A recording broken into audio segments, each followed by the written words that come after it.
অনেক মানুষ নেতার পরিমাণ আনছে, কথা বল না কেন? দেখবেন বলে আমার নেতা যতদিন পর্যন্ত বেঁচে থাকবে আমার কোনো টেনশন নাই, বলে কিনা? আবার বলে আমি যখন মরে যাই, মরার সময় যেন আমার নেতার নাম নিয়ে মরতে পারি, কথা বলে কিনা? তাহলে তুমি বিরুটা কিনলা আল্লাহর প্রতি ঈমান আনা, ঈমান নাই রে নেতার উপর ঈমান আনতে। বলে কি যে আমি যেন মরার সময় কার নাম নেই, নেতার নাম নেই, ওর উপরে আল্লাহর গজব নাযিল হবে কি না? হবে না? আমার ভাইজানেরা, আল্লাহ পাক আয়াতে বলেছেন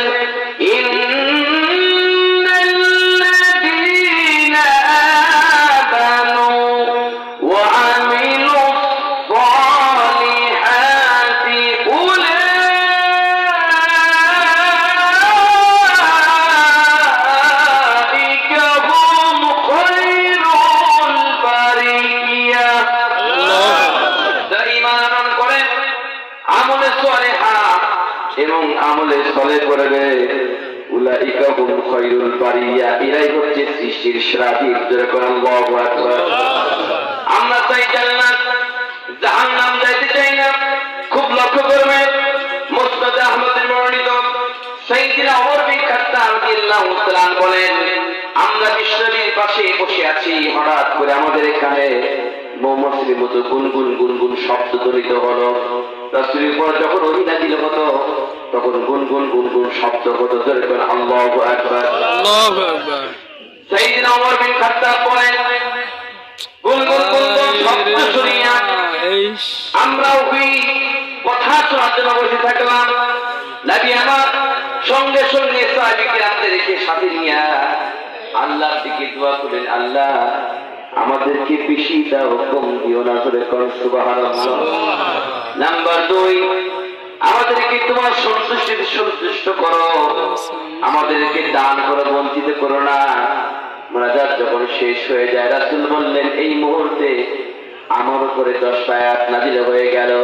এই 10টা আয়াত যদি কোনো ব্যক্তি মানে, জীবনে গ্রহণ করে, ওই ব্যক্তি অনিশ্চিত আল্লাহ পাকের জান্নাতের মেহমান হয়ে যাবে।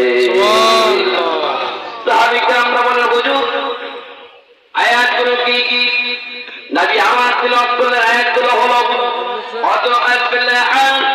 মুমিনুন আল্লাযীনা হুম ফী সালাতিহিম খাশিউন ওয়াল্লাযীনা হুম আনিল লাগবি মুরিদুন ওয়াল্লাযীনা হুম লিয-যাকাতি ফাঈলুন ওয়াল্লাযীনা হুম লিফুরুজিহিম হাফিজুন। জোরে আল্লাহু আকবার। ইল্লা আলা আজওয়াজিহিম আও মা মালাকাত আইমানুহুম ফাইন্নাহুম গায়রা মালুমিন ফামান ইবতাগা ওয়ারা'a যালিকা ফাউলাইকা হুমুল আদুন। জোরে আল্লাহু আকবার। ওয়াল্লাযীনা হুম লিআমানাতিহিম ওয়া আহদিহিম রাউন ওয়াল্লাযীনা হুম আলা সালাতিহিম ইউহাফিজুন উলাইকা হুমুল ওয়ারিসুন আল্লাযীনা ইয়ারিসুনাল ফিরদাউসা হুম ফিহা খালিদুন। বাপ যেমন মরে গেলে সন্তান অটোমেটিকলি জমির মালিক হয়ে যায়। নবী আমার বলেছেন, এই 10টা আয়াত যদি মানে তাহলে অটোমেটিকলি সে জান্নাতের মেহমান হয়ে যাবে। জোরে বলুন সুবহানাল্লাহ। আমরা জান্নাত চাই না, জাহান্নাম চাই। যখন জান্নাত চাই না, জাহান্নাম চাই।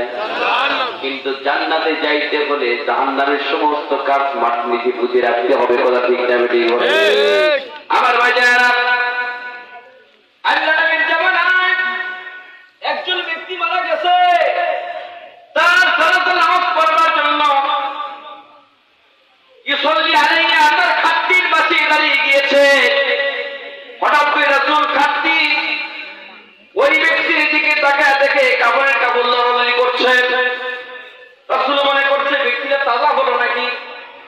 আর একটু খেয়াল করে দেখেন না, তাহার রাখাল কাপড় লড়ছে। হঠাৎ করে রাসূল বলছেন, আমি একটু নজর করে দেখি, তার কাপড়ের মধ্যে একটা জীবন্ত সাপ